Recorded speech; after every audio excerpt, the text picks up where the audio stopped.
Hello കൂട്ടുകാരിയെ, നമുക്ക് soft അപ്പച്ചട്ടിയിലൊന്ന് ചുട്ടെടുക്കാവേ.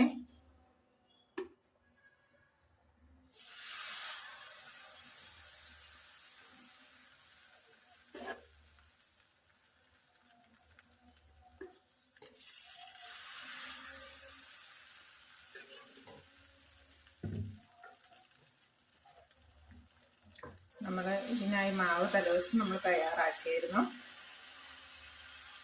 അരി കുതിർത്ത് രാവിലെ അരി വെള്ളത്തിലിട്ട് വൈകുന്നേരം ഇപ്പം നന്നായിട്ട് കുതിർന്ന് ഒരു 8 മണിക്കൂർ കുതിർത്ത് അരിയും അതിനാവശ്യത്തിനുള്ള തേങ്ങയും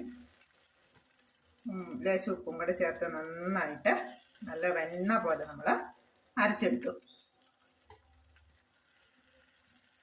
പിന്നെ അല്പം നമ്മൾ കുറുക്കി ചേർക്കുന്നതിന് പകരം നമ്മൾ അല്പം ചോറാണ് നമ്മൾ അരച്ചെടുത്തത്. നമ്മുടെ അപ്പം ചട്ടിയിൽ ഏകദേശം പരന്ന് വന്നിട്ടുണ്ട്. നമുക്കൊന്ന് 5 മിനിറ്റ് 2 മിനിറ്റ് ഒന്ന് അടച്ചു വെക്കാം. അപ്പോഴത്തേക്ക് നമുക്ക് നല്ല സോഫ്റ്റ് അപ്പമാണ് കിട്ടുന്നത്. അപ്പം നമുക്ക് സാധാരണ അപ്പം പൊളിച്ച് കിട്ടാറില്ല എന്നുള്ളൊരു പരാതി എല്ലാ വീട്ടമ്മമാർക്കും ഉണ്ട് അല്ലേ. അതിനായിട്ട് നമ്മൾ രാവിലെ വൈകുന്നേരമാണ് അരച്ച് വയ്ക്കുന്നതെങ്കിൽ നമ്മൾ രാവിലെ ഒരു 8 മണിക്കൊക്കെ അരി വെള്ളത്തിലിട്ടാൽ നമുക്ക് വൈകിട്ട് ഒരു 5:30 6 മണിയാകുമ്പോഴത്തേക്കും നന്നായി കുതിർന്ന് കിട്ടും.